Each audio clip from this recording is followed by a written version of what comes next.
Goes again, does Tamim. It's a bigger hit. It's 6 more. Base to hit from. Bowling, it's over. There it is. That's it. Oh my goodness! He's finished it off in grand style. What a... বন্ধুরা, Bangladesh cricket team আইসিসির সদস্য হওয়ার পর থেকে যুগে যুগে অনেক cricketer খেলেছেন এবং বাংলাদেশ ক্রিকেটকে অনেক উচ্চতায় নিয়ে গেছেন। তো আজকের এই ভিডিওতে আমরা দেখব বাংলাদেশের সর্বকালের সেরা 10 জন ক্রিকেটার সম্পর্কে। তো কে কে এই লিস্টে জায়গা পেয়েছে তা জানতে ভিডিওটি শেষ পর্যন্ত দেখুন। তো 10 নম্বরে রয়েছেন ইমরুল কায়েস। ইমরুল কায়েস বাংলাদেশের একজন প্রতিভাবান ক্রিকেটার। তিনি মূলত ওপেনিং ব্যাটসম্যান হিসেবে পরিচিত। তার আন্তর্জাতিক ক্রিকেটে 2008 সালে ওয়ানডে এবং 2012 সালে টেস্টে অভিষেক হয়। এছাড়াও ইমরুল কায়েস বিভিন্ন টুর্নামেন্টে বাংলাদেশের হয়ে ওপেনিং করে উল্লেখযোগ্য রান করেছেন এবং 2015 সালের ক্রিকেট বিশ্বকাপে তিনি গুরুত্বপূর্ণ ভূমিকা পালন করেন, বিশেষ করে ইংল্যান্ডের বিপক্ষে ম্যাচে। এছাড়াও তার ক্যারিয়ারে বেশ কয়েকটি হাফ সেঞ্চুরি ও সেঞ্চুরি রয়েছে, যা তাকে দলের জন্য মূল্যবান খেলোয়াড় করে তোলে এবং আন্তর্জাতিক ক্রিকেটে খেলতে থাকে তিনি কিছু সময় ধরে ডোমেস্টিক ক্রিকেটেও অংশগ্রহণ করেছেন। ইমরুল কায়েস বাংলাদেশের ক্রিকেটের একটি গুরুত্বপূর্ণ অংশ এবং তার খেলোয়াড়ি ক্যারিয়ার বাংলাদেশের জন্য গৌরবময়। নাম্বার 9, আব্দুর রাজ্জাক। আব্দুর রাজ্জাক বাংলাদেশের একজন বিশিষ্ট স্পিন বোলার ও লোয়ার অর্ডার ব্যাটসম্যান। তার আন্তর্জাতিক ক্রিকেটে 2001 সালে টেস্ট ও 2004 সালে ওয়ানডে ক্রিকেটে অভিষেক হয়। তিনি বাংলাদেশের অন্যতম সেরা স্পিনার হিসেবে পরিচিত, বিশেষ করে তার বামহাতি স্পিনের জন্য। এছাড়াও রাজ্জাক 2011 সালের ক্রিকেট বিশ্বকাপে দলের গুরুত্বপূর্ণ সদস্য ছিলেন এবং তার পারফরমেন্স প্রশংসিত হয়। তার আন্তর্জাতিক ক্যারিয়ারে 250টিরও বেশি উইকেট অর্জন করার অভিজ্ঞতা রয়েছে, যা তাকে দেশের অন্যতম সফল বোলার বানিয়েছে এবং 2016 সালে তিনি আন্তর্জাতিক ক্রিকেট থেকে অবসর নেন, তবে এখনও ডোমেস্টিক ক্রিকেটে খেলে যাচ্ছেন। আব্দুর রাজ্জাক বাংলাদেশের ক্রিকেট ইতিহাসে একটি গুরুত্বপূর্ণ নাম এবং তার অবদান সবসময় স্মরণীয় হয়ে থাকবে। নাম্বার 8, রুবেল হোসেন। রুবেল হোসেন বাংলাদেশের একজন প্রত্যক্ষ পেস বোলার। তার আন্তর্জাতিক ক্রিকেটে 2010 সালে ওয়ানডে এবং 2013 সালে টেস্টে অভিষেক হয়। তার গতিময় বোলিং ও সুইং ক্ষমতা তাকে দলের গুরুত্বপূর্ণ সদস্য করে তোলে। এছাড়াও রুবেল 2015 ক্রিকেট বিশ্বকাপে তিনি গুরুত্বপূর্ণ ভূমিকা পালন করেন, বিশেষ করে ইংল্যান্ডের বিপক্ষে ম্যাচে।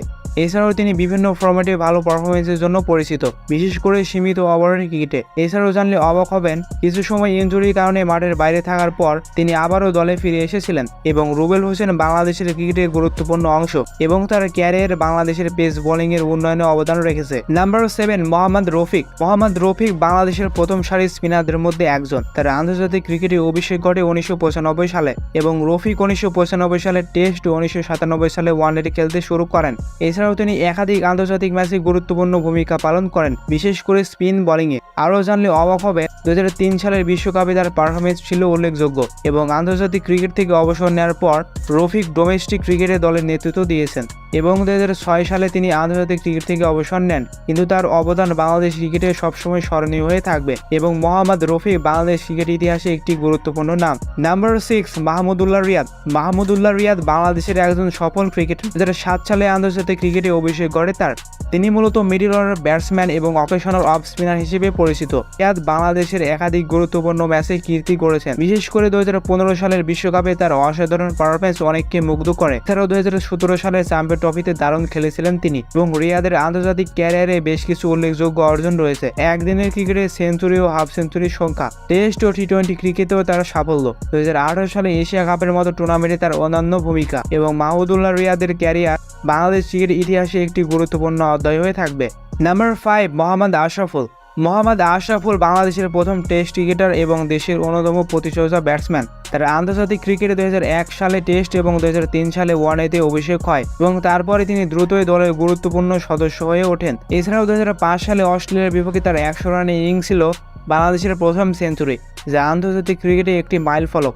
এছাড়াও 2009-10 সালে তিনি বাংলাদেশ দলের অধিনায়ক হিসেবে দায়িত্ব পালন করেন। আশরাফুল ক্যারিয়ারে নানা সময় ফর্মহীনতা ও বিতর্কের মুখোমুখি হয়েছেন, যার মধ্যে 2013 সালে স্পট ফিক্সিং কেলেঙ্কারিতে জড়িয়ে পড়া অন্যতম। দীর্ঘদিন পর জাতীয় দলের হয়ে ফিরে আসার পর তিনি আবারও সাফল্য অর্জন করতে সক্ষম হন। আশরাফুল বাংলাদেশের ক্রিকেট ইতিহাসের একটি গুরুত্বপূর্ণ নাম এবং তার দক্ষতা ও প্রতিভা সবসময় সবার মনে থাকবে। নাম্বার 4, মাশরাফি মুর্তজা। মাশরাফি বিন মুর্তজা বাংলাদেশের ক্রিকেটে অন্যতম কিংবদন্তি। 2001 সালে তার আন্তর্জাতিক ক্রিকেটে অভিষেক ঘটে। তিনি একজন সফল পেস বোলার এবং দারুণ লোয়ার অর্ডার ব্যাটসম্যান হিসেবেও পরিচিত। মাশরাফির ক্যারিয়ারে কিছু উল্লেখযোগ্য দিক হলো, তিনি 2018 সাল পর্যন্ত বাংলাদেশের ওয়ানডে দলের অধিনায়ক ছিলেন এবং তার অধীনেই বাংলাদেশের ক্রিকেটের অনেক অগ্রগতি লাভ করে। তার বোলিং দক্ষতা এবং আক্রমণাত্মক ব্যাটিং তাকে দেশের ক্রিকেটে বিশেষ স্থান করে দিয়েছে। 2015 সালের বিশ্বকাপে তার অধিনায়কের পারফরম্যান্স বিশেষভাবে উল্লেখযোগ্য। আরও জানলে অবাক হবেন যে বারবার পায়ে আঘাত নিয়ে ফিরে আসা তার দৃঢ় মনোবলকে প্রকাশ করে। আশরাফি বাংলাদেশের ক্রিকেটের একটি আইকনিক নাম এবং তার অবদানও সবসময় মনে রাখা হবে।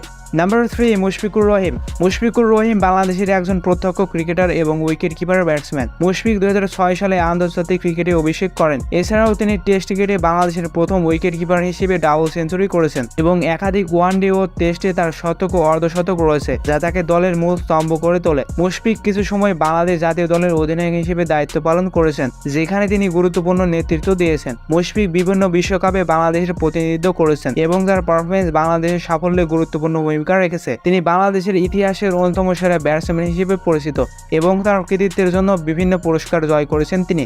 মুশফিকুর রহিমের ক্যারিয়ার বাংলাদেশের ক্রিকেটে একটি নতুন দিগন্ত উন্মোচন করেছে এবং তিনি দেশের ক্রিকেট প্রেমীদের জন্য অনুপ্রেরণার উৎস।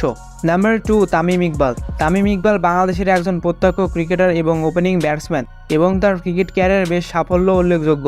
তামিম 2007 সালে আন্তর্জাতিক ক্রিকেটে অভিষেক করেন এবং দ্রুতই বাংলাদেশ দলে গুরুত্বপূর্ণ খেলোয়াড় হয়ে ওঠেন। তিনি বাংলাদেশের প্রথম ওপেনার হিসেবে টেস্টে ডাবল সেঞ্চুরি করেছেন। তামিমের টেস্ট ওয়ানডে অসংখ্য শতক ও অর্ধশতক রয়েছে, যা তাকে দেশের অন্যতম সেরা ব্যাটসম্যান করে তোলে। এছাড়াও কিছু সময়ের জন্য তামিম বাংলাদেশ জাতীয় দলের অধিনায়ক হিসেবে দায়িত্ব পালন করেছেন এবং তিনি বাংলাদেশের প্রতিনিধিত্ব করেছেন বিভিন্ন বিশ্বকাপে এবং তার পারফরম্যান্স দলের সাফল্যে গুরুত্বপূর্ণ ভূমিকা রেখেছে। তামিমকে বাংলাদেশের ইতিহাসের অন্যতম সেরা ব্যাটসম্যান হিসেবে গণ্য করা হয় এবং তার খেলায় তিনি বিভিন্ন পুরস্কার ও স্বীকৃতি পেয়েছেন। তামিম ইকবালের ক্যারিয়ার বাংলাদেশের ক্রিকেটের অগ্রগতিতে একটি গুরুত্বপূর্ণ অধ্যায় হিসেবে বিবেচিত হয়। নাম্বার 1, সাকিব আল হাসান। সাকিব আল হাসান বাংলাদেশ ক্রিকেটের একটি উজ্জ্বল নক্ষত্র। তিনি 2006 সালে আন্তর্জাতিক ক্রিকেটে অভিষেক করেন এবং দ্রুত বাংলাদেশের শীর্ষ অলরাউন্ডার হিসেবে পরিচিতি লাভ করেন। এছাড়াও জানলে অবাক হবেন, সাকিব বিশ্বের প্রথম খেলোয়াড় হিসেবে আন্তর্জাতিক ক্রিকেটে 10,000 রান এবং 500 উইকেটের মাইলফলক অর্জন করেন এবং তিনি বেশ কয়েকবার আইসিসির অলরাউন্ডার র্যাঙ্কিংয়ে শীর্ষে ছিলেন এবং সাকিবের টেস্ট ক্যারিয়ারেও অসংখ্য উল্লেখযোগ্য সাফল্য রয়েছে। তার ব্যাটিং গড় ও উইকেট সংখ্যা তাকে বাংলাদেশের অন্যতম সেরা টেস্ট খেলোয়াড় করে তোলে। সাকিব আইপিএলে বিভিন্ন ফ্রাঞ্চাইজির হয়ে খেলেছেন এবং তার পারফরম্যান্স আন্তর্জাতিক মঞ্চে বিশেষভাবে প্রশংসিত হয়েছে। তিনি জাতীয় দলের অধিনায়ক হিসেবেও দায়িত্ব পালন করেছেন, যেখানে তার নেতৃত্বে বাংলাদেশ বেশ কিছু ঐতিহাসিক সাফল্য অর্জন করেছে এবং সাকিবকে বিশেষ সেরা অলরাউন্ডারের মধ্যে গণ্য করা হয় এবং তার অসাধারণ খেলায় অনেক পুরস্কার ও সম্মাননা জয় করেছেন। সাকিবের এই সাফল্যগুলো তাকে বাংলাদেশের ক্রিকেটের এক অবিস্মরণীয় চরিত্রে পরিণত করেছে। More positive intent, outstanding batting by beating Bangladesh in the second test match. Gone! Simple lob catch. Well, that's 6 and a big one at that. তো বন্ধুরা, আজকের ভিডিও এ পর্যন্ত। তো বাংলাদেশের সেরা এই 10 জন ক্রিকেটারের মধ্যে আপনি কার ফ্যান তা কমেন্ট করে জানিয়ে দিন এবং ক্রিকেটের এরকম আরও মজার ভিডিও দেখতে চ্যানেলটি অবশ্যই সাবস্ক্রাইব করবেন। তো ভালো থাকবেন, সুস্থ থাকবেন, আল্লাহ হাফেজ।